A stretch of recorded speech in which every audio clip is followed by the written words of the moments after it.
네, 반갑습니다. 1월 18일 월요일 마감시황 전달해 드리도록 하겠습니다. 자, 양 시장이 모두 2%대 하락을 보였습니다. 코스피 지수가 2.3%, 코스닥이 2.05%. 어마어마한 하락이죠. 정말 무서운, 그런, 블랙 먼데이? 이렇게 얘기를 했을 수도 있을 것 같아요. 근데, 이런 정도 상황이 되니까 이제 3,000포인트 깨지는 것 아니냐, 이런 걱정들이 스물스물, 나오고 있으리라 생각합니다. 그리고 오늘의 급락의 어떤 주인공, 주요한 원인 이렇게 판단해 본다면 삼성전자와 셀트리온의 급락이 아닐까 생각합니다. 시총 상위권 종목들이 일단 떨어지게 되면서 거기에 따른 부담감들이 생겼을 것이다 라고 보여지고 있습니다. 시총 상위권 종목군들 움직임들 한번 살펴보도록 할 거고요. 자, 근데 삼성전자와 하이닉스의 방향이 서로 바뀌었어요. 근데 외국인들의 수급이 미리 알고 있었다. 자, 이런 생각을 좀 하게끔 만드는 그런 수급 동향이 나타났습니다. 거기에 대한 이야기도 같이 좀 풀어보도록 하겠습니다. 자, 일단 차트를 먼저 좀 보도록 하죠. 종합주가지수 보시면은 3013포인트, 그냥 제가 말씀드렸던 그 위치까지 일단 내려왔죠. 왜냐면 이제 삼성전자를 이용한 주가 하락, 그런 부분들이 연결되면서 종합주가지수를 끌어내릴 수밖에 없다라고 얘기를 해드렸던 것 같아요. 그래서 이 시총 상위권에 포진되어 있는 대형주들의 움직임들이 이렇게 주가를 끌어내리고자 하는 움직임으로 바뀌었기 때문에 거기에 대한 어떤 대비책, 역시 중소형주에 대한 움직임이라고 보셔야 되겠지만 그런 것들에 대한 포지션들을 우리가 생각해야 된다라고 말씀을 좀 드렸었고요.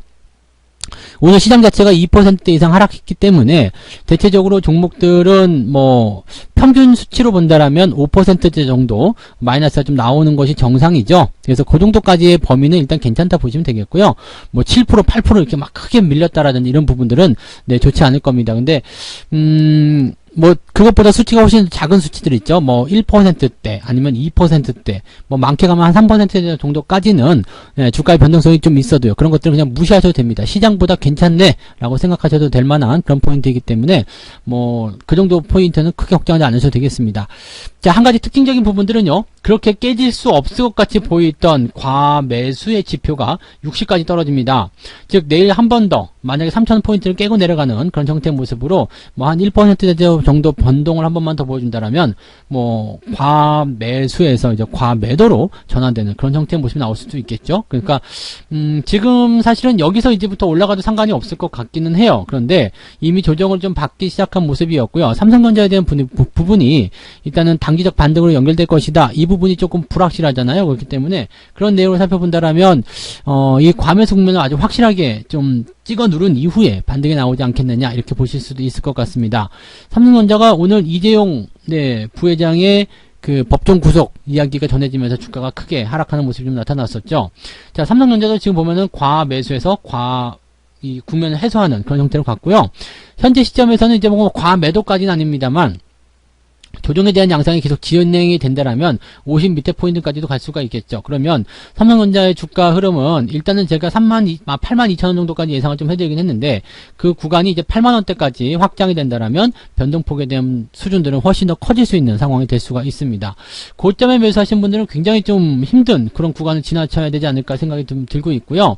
대신에 저점에서 매수하신 분들은 조정은 어느 정도 예상하고 있었기 때문에 이런 부분에서는 손 쓰실 필요 별로 없습니다. 그리고 만약에 주가가 좀 낙폭을 크게 만들어 가지고요 반등이 시작될 수 있는 그런 구간이 온다라면 과감하게 또 추가 매수 들어갈 수 있는 부분이라고 생각하시면 되겠습니다.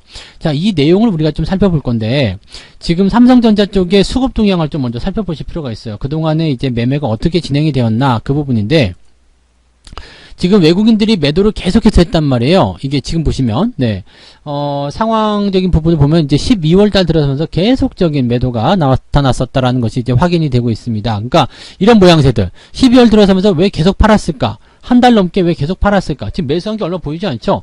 계속 팔고 있었던 부분이었거든요. 근데 그 기간 동안에 지금 보시면 주가가 12월부터 삼성전자의 주가가 9만원까지 아주 수직으로 상승합니다. 이 모양새들에서 기관과 외국인들이 다 같이 팔았는데 누구만 산 거죠? 개인들만 산 거예요. 그러니까 개인들은 추가 매수 처음부터 많이 들어가지 않았겠죠? 마지막에 확 몰린 자리가 이제 1월달 초에 8만원 넘어가면서부터였다고 생각되는데 그 구간에서 매수를 많이 이제 신용까지 써가지고 많이들 들어간 시점들인데 저 상태에서 외국인과 기관들이 계속 팔아먹었다. 이 부분이 이제 중요한 키포인트예요. 그래서 얘들이 미리 알고 그런 거 아니냐, 개인들한테 서 넘기는 그런 모양새 아니냐, 이렇게 생각이 될 수밖에 없는 그런 내용이겠죠. 근데 또 재밌는 거는요, 하이닉스예요. 하이닉스는 오늘 올랐죠. 이건 반사 이익 때문이라고 생각하시면 되는데, 또 여기에서 이제 수급 동향을 같이 살펴보게 되면 외국인들은 그렇게 많이 팔지 않았다는 이야기예요. 네. 팔지 않고 오히려 사들였죠. 전체적인 물량의 어떤 그 규모를 보게 되면 하이닉스 같은 경우 오히려 사들였단 말입니다. 그러니까 지금 보면은 이런 흐름들이 나올 거라는 것은 어느 정도 예상을 하고 움직였거나 그렇게 나왔을 가능성이 굉장히 높겠죠. 그래서 실제로 보면은 하이닉스 쪽에서는 이제 분위기가 외국인들 매수가 계속 이어지는 분위기, 삼성전자 쪽에서 외국인들 매도가 나타나는 분위기, 이런 식으로 진행이 됐단 말입니다. 그러면 반도체 업황을 봤을 때 올해 내내 계속적으로 상황이 좋아질 것이다라는 기대감을 일단 갖고 있었을 거예요. 그러면 삼성전자고 하이닉스고 둘 다 팔면 안 되는 기업이에요. 둘 다 상승해야 되는 기업이고 세계 반도체 시장 1등, 2등이기 때문에 이런 시장이라면은 이런 상태라면은 굉장히 멋진 상황 아니겠습니까? 근데 삼성전자는 팔고 하이닉스를 사들였다.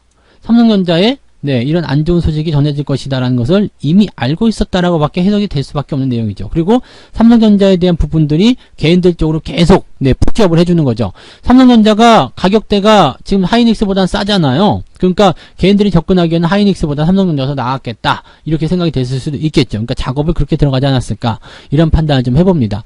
자, 지금 삼성전자나 하이닉스나 이 두 가지를 보게 됐을 경우에는 어쨌든 주가는 상승할 수 있는 배경은 계속 있습니다. 그래서 조정 이후에 나타날 수 있는 어떤 상승들은 기대치를 좀 가져볼 필요가 있겠는데, 조정이 나왔을 경우가 문제인 거예요. 지금 고점에 물린 상태에서 조정이 나왔을 경우에 이걸 어떻게 할 거냐인데, 지금 10%가 훌쩍 넘어섰죠. 만약에 추가적인 하락이 나타나게 된다면 이 신용을 썼던 사람들이거나 아니면은 고점에서 물린 사람들 입장에서는 손실들이 커지는 것에 대한 두려움을 굉장히 많이 느끼실 거예요. 오늘 수급 동향을 좀 잠깐만 살펴보시면은요, 개인들 매매 확정 부분입니다. 삼성전자 우선주 많이 안 샀어요. 평소보다 되게 조금 샀죠. 근데 삼성전자가 보이지 않아요. 어디 있나 이렇게 보니까 저 밑에 진짜 조금 샀습니다. 네, 진짜 조금 샀어요. 그러니까 개인들이 삼성전자에 이제 매수를 들어오지 않고 있다는 이야기, 또는 매도를 하고 있다는 이야기로밖에 해석이 될 수밖에 없겠죠. 네, 만약에 주가의 흐름이 한 번 더 쿵 하고 떨어질 수 있는 상황이 된다면 기관이나 외국인들은 밑에서 받아먹겠지만 개인들은 손절매도로 다 털 수밖에 없는 상황. 자, 이런 상황들을 만들어가고 있다는 얘기가 아니겠습니까? 오늘 또 다른 수급동을 살펴볼게요. 외국인 같은 경우는 막판에 끌어올립니다. 이것을 뭘로 해석을 해야 되느냐, 이 부분인데, 오늘 외국인들 같은 경우는 보시면 삼성전자 순매도가 있습니다. 그렇지만 물량 자체가 많지가 않아요. 800억 정도밖에 안 되죠. 네, 우선주랑 합쳐가지고 1,300억, 1,400억 정도 되는 것 같은데, 요 정도는 평상시에 비하면 굉장히 작은 수치입니다. 아시죠? 네. 그 다음에 지금 외국인들 매도 물량 자체가 2,200억, 코스닥은 오히려 사들였습니다. 자, 요런 부분들을 생각해 봤을 때 시장이 망가질 것 같은 느낌은 아니에요. 그런데 대형주 쪽에서 뭔가 움직임이 새롭게 나타나고 있다라는 얘기가 되는 거죠. 그래서 지금 시총 상위권에 올라갔었던 종목들 위주의 포지션들이 그렇게 밀려 내려가는 형태로 가고 있다라고 봐주시면 되는 겁니다. 그러니까 수급적인 동향에서 봤을 때는 기관들이 좀 팔아먹었다거나 연기금 오늘 많이 팔았죠. 네, 이런 것들에 대한 부분들이 부담을 좀 주긴 했습니다만, 삼성전자를 제외하고 또 셀트리온이 좀 오늘 주가가 폭락을 하는 모습이 막판에 만들어졌잖아요. 그러니까 그런 것들을 제외하고 나면 오히려 시장의 어떤 흐름은 나쁘지 않은 것 같은데 라는 생각 좀 해보실 수 있을 것 같아요. 중소형주들 같은 경우는 사실 주가의 변동폭이 그렇게 크지가 않거든요. 코스닥 쪽에서 주가가 하락한 것들 보시면 코스닥 시총 상위권 종목 셀트리온 헬스케어, 그죠? 네, 이 셀트리온 헬스케어라든지, 네, 그 다음에 셀트리온 제약, 네, 이런 종목군들이 오늘 하락하게 되면서 주가를 끄집어내린 거죠. 그러니까 최근에 코스닥의 주가 하락은 이렇게 코스닥 시총 상위권, 즉 대형주 쪽에서 나타나는 부분이고요. 오늘 셀트리온 같은 경우도 주가가 하락합니다. 네, 셀트리온은 제가 진단해드릴 때 반등이 나올 겁니다 라는 얘기를 해드렸어요. 그래서 반등이 실제로 나왔어요. 오늘 5%대까지 상승했습니다. 주가가 이렇게 바로 5%대까지 상승하는 모습이었는데 왜 막판에 밀렸을까? 네, 이것도 뉴스를 보시면 아주 간단하게 아실 수가 있어요. 해석을 좀 해드릴게요. 자, FDO 식약처에서요. 식약처에서 이제 권고가 나왔습니다. 뭐라고 나왔냐면, 임상 3상을 전제로 하는 허가 권고. 네. 레키로나주의 임상 3상 수행을 전제로 품목 허가를 할 것을 권고했다라고 되어 있습니다. 자문단이요. 즉, 허가를 내주긴 내주는데 임상 3상을 일단 해야 된다라는 이야기 됩니다. 왜냐하면, 지금 현재 이 제품에 대한 어떤 특정한 어떤 신뢰도가 부족하다라고 밖에 볼 수 없는 내용이겠죠. 그러니까 구체적인 결과와 의미를 판단할 필요가 있다라고 결론을 내렸고요. 그 다음에 현재 시점에서는 또 이제 제품을 사용하는 그런 상태에서 이렇게 뭔가 조건이 있다라는 얘기죠. 그러니까 투여 전 7일 이내에 증상이 발현한 자, 보조적인 산소 공급이 필요하지 않은 자, 실내 공기에서 산소 포화도가 94% 초과하는 자, 이런 자에 대해서만 레키로나주를 투여할 것을 권고했다. 네. 그럼 뭐예요? 그 다음에 임상 3상이 나오기 전까지는 요거는 아직 아니란 이야기거든요. 이 확대될 수 있는 국산 1호 치료제라는 어떤 그런 부분들이 뭐예요? 굉장히 의미가 축소되고 있다는 얘기가 되는 거죠. 그러니까 이런 소식이 전해지게 되면서 3시 넘어서 나온 거예요. 그렇게 되면서 주가가 갑자기 폭락하는 형태로 갔다라고 보시면 되겠죠. 이렇게 되면은 사실 치료제와 관련한 부분에서는 셀트리온 같은 경우는 주가가 더 빠질 수도 있는 그런 상황이 될 수밖에 없다. 이거 굉장히 악재라고 보셔야 됩니다. 그래서 이런 내용들인데 외국인들 수급 동향에서는 오늘 셀트리온을 매수를 좀 하는 모양새는 있습니다. 그렇지만 물량이 많지가 않기 때문에 이런 부분들은 절대적이라고 볼 수는 없겠죠. 아무튼 악재를 통한 그런 치료제에 대한 기대감이 있었는데 악재를 통한 주가 하락이기 때문에 이번에는 기술적 반등이 먹히지 않는 그런 형태로 만들어졌다. 이렇게 되면은 삼성전자나 셀트리온이나 추가 하락에 대한 가능성들을 일단 열어놓고 보셔야 된다는 거, 그런 정도로 생각하시는 게 맞을 것 같습니다. 자, 지금 포트폴리오 내에서는요, 여러분들 대응하실 수 있는 전략은 제한적입니다. 매수를 계속 따라가면서 들어가지 마시고요. 그 다음에 지금 하락이 다 끝난 이후에 매수가 들어가셔야 되는데, 삼성전자 같은 경우는 제법 시간이 오래 걸릴 수도 있습니다. 조정이 여기서 더 들어가기 시작한다면 이 부분을 해소하기 위해서는 상당히 오랜 시간을 거칠 수 있습니다. 그래서 그런 부분들 참고하셔야 되겠죠. 막 사시는 것이 아니라 하락이 끝난 이후에 대응하셔야 되고요.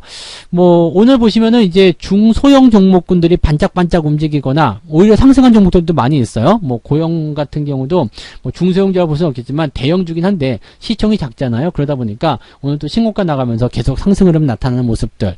그 다음에 서원인텍 이런 종목들은 소형주인데 주가 변동폭이 크지 않은 그런 형태들, 이런 것들 보였다는 이야기죠. 그러니까 요런 상황들이 나왔다는 것도 우리가 참고해 볼 필요가 있겠고요. 남해화학이라든지 이런 것들도 장중에 이제 신고가 나면서 막 움직이긴 했습니다만 막판에 내렸단 말이에요. 그 다음에 강원랜드 이런 것들도 다 마찬가지고요.